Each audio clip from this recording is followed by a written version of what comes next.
Good morning, boys and girls. So we are going to read a special book today, and it's called Thundercake, and it's written by Patricia Polacco, and she wrote this book to tell the story of her grandmother. So this is something that her grandmother did with her, that when thunderstorms happened, what she did to help her overcome her fear of thunderstorms, okay?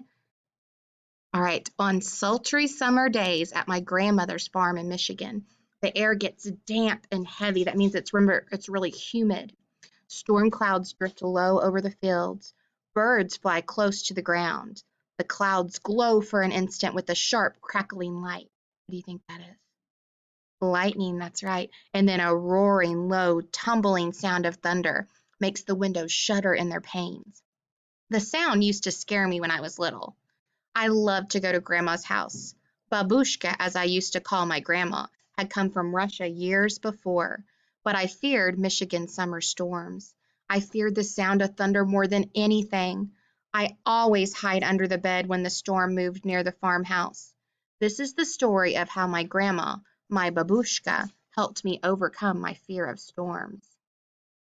Grandma looked at the horizon, drew a deep breath, and said, "This is Thundercake baking weather, all right. Looks like a storm's coming to me."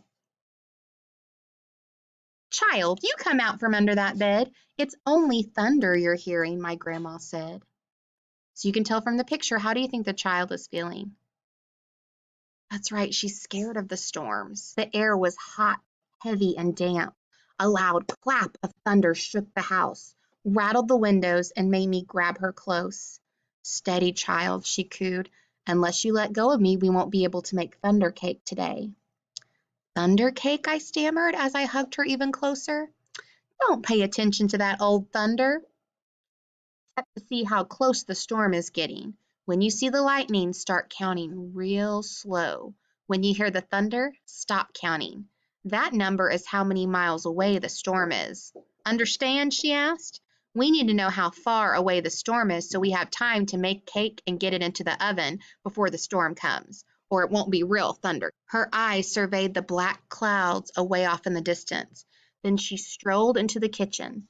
Her hands worn, pulled a thick book from her shelf below the wood stove. "Let's find the recipe, child," she crowed as she lovingly fingered the grease-stained pages to a creased spot. "Here it is, Thunder Cake." She carefully pinned the ingredients on a piece of notebook paper. "Now let's gather all we'll need," she exclaimed as she scurried toward the back door. We were by the barn door when a huge bolt of lightning flashed. I started counting just like Grandma told me. 1, 2, 3, 4, 5, 6, 7, 8, 9, 10. Then the thunder roared. 10 miles away. "It's 10 miles away," Grandma said as she looked at the sky. "About an hour away, I'd say. You'll have to hurry, child. Gather them eggs real careful like," she said. "Eggs from mean old Nellie Peckhen." I was scared. I knew she would try to peck me. "I'm here, child. She won't hurt you. Just get the eggs," Grandma said softly. The lightning flashed again. 1, 2, 3, 4, 5, 6, 7, 8, 9, I counted.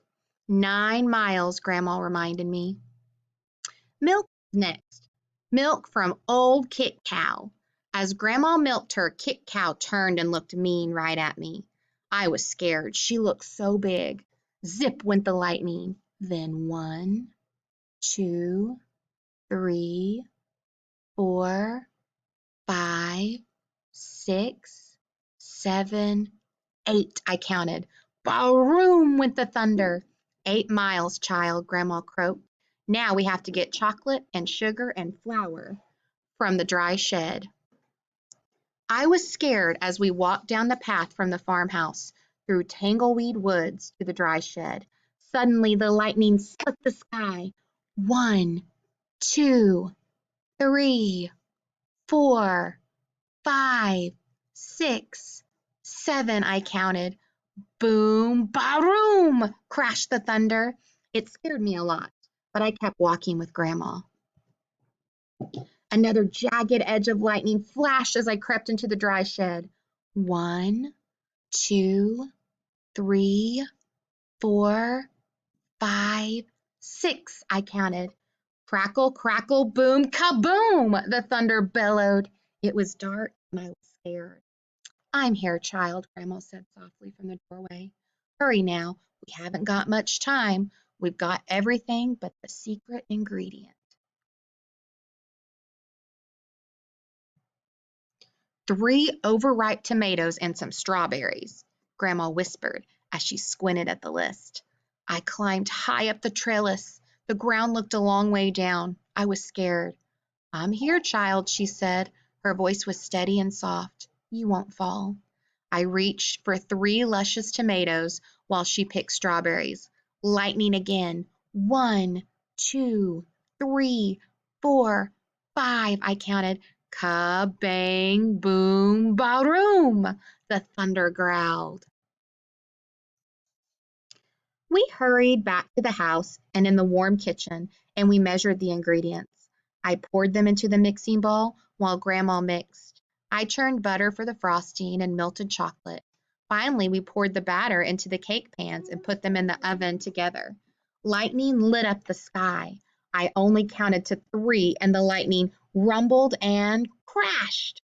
3 miles away, Grandma said, and the cake is in the oven. We made it. We'll have a real thunder cake. While we waited for the cake, Grandma looked out the window for a long time. Why aren't you afraid of thunder? You're too brave, she said, as she looked right at me. I'm not brave, Grandma, I said. I was under the bed, remember? But you got up from under there, she answered, and you got eggs from mean old Nellie Petkin.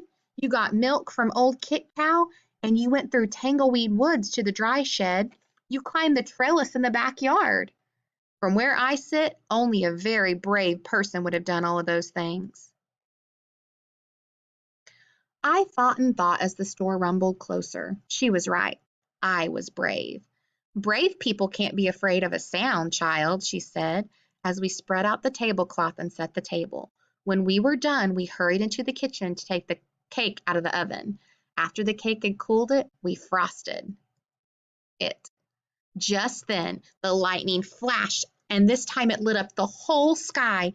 Even before the last flash had faded, the thunder rolled and boomed and crashed and baroomed just above us. The storm was here. Perfect, Grandma cooed. Just perfect. She beamed as she added the last strawberry to the glistening cake frosting to the top of our thunder cake. As rain poured down on the roof, Grandma cut a wedge for each of us. She poured us some steaming cups of tea from her samovar. That's her little tea kettle. When the thunder roared above us so hard it shook the windows and rattled the dishes in the cupboards. We just smiled and ate our cake. From that time on, I never feared the sound of thunder again. All right, and this is actually the recipe of Grandma's thunder cake. So you can take these ingredients and you can actually make your own thunder cake. So the little girl in the story was afraid of thunder at first. Remember, she was really scared of it and she hid under the bed. But then Grandma had a way of showing her that she didn't need to be scared of it. She had her make thunder cake, which made her brave because she was doing all these brave things.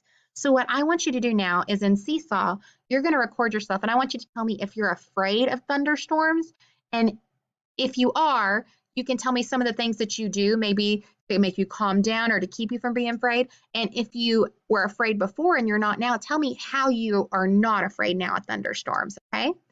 All right, I can't wait to hear your stories. Great job, guys.